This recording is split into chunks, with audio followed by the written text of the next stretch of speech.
Les tables de Torong Fedi, aujourd'hui 11. Torongla. La neige et le froid se sont arrêtés là, à Torong Fedi, juste au-dessous de Torongla, le col de Torongla. 5416 mètres.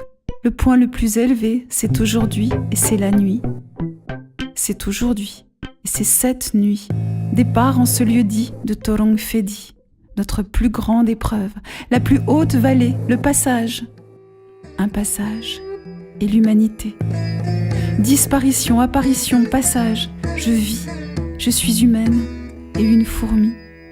Enfin rattrapée par ses amis. Heureux sont mes amis que je ne veux plus perdre. Heureuse mes amis de vous avoir retrouvés là, avant le col de Torongla.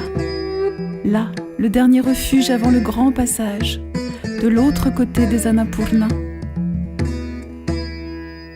Amibai, Dogdai, autour de mon cou un trait fin de tissu rouge, accroché comme pour vous, un piment rouge tombé à pic, un nouveau trésor, une trêve au sommet, préparée en mon absence.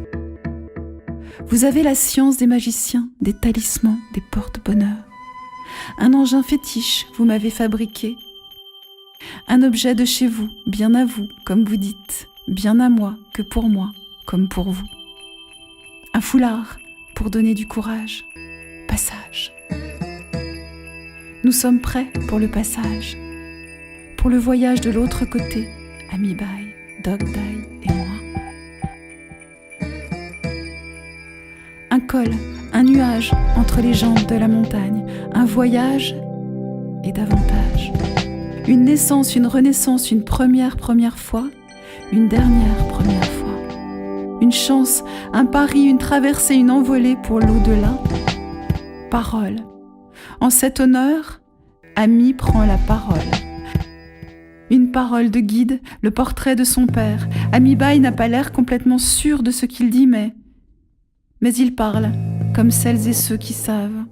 Le mal de l'altitude est une drôle de solitude, il dit. Quand le mal de l'altitude te prend, il faut boire beaucoup d'eau et marcher lentement avec la petite musique que tu as au-dedans. Et puis, surtout ne pas t'endormir. Tu entends ton Didi? Il ne faut pas dormir. Il faut sortir. Jamais tu t'arrêtes de monter, quoi qu'il arrive. Jamais tu t'arrêtes de marcher dedans. Ou alors, il faut redescendre. Oui, ami. Cher ami. Marcher dedans, monter devant, je le sais, comme celles et ceux qui croient savoir ce qu'il y a de l'autre côté. Je le sais.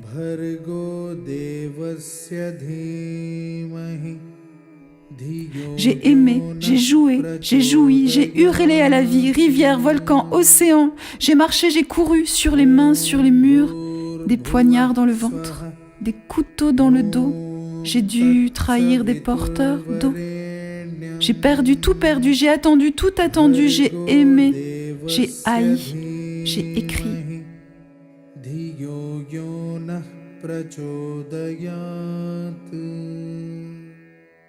J'ai écrit aussi des fontaines de mots, des torrents de phrases pour ne pas pleurer, pour ne plus vomir, pour ne pas sécher au plafond des caves, au plancher des greniers et des chambres à garder. Écrit ce qu'il fallait lire à Firiri, à la porte de Manang. Écrit, j'ai écrit.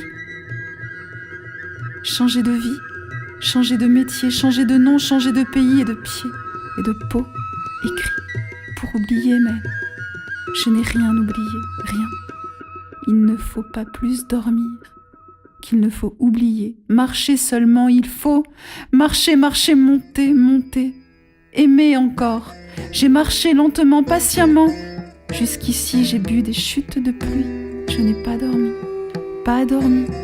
Emporté avec moi tous mes efforts, toutes mes affaires, tous mes trésors, toutes mes colères, mes interdits ici, à l'idée, à l'abri de Firiri, Resam Firiri, dans les tables de Torong Fedi.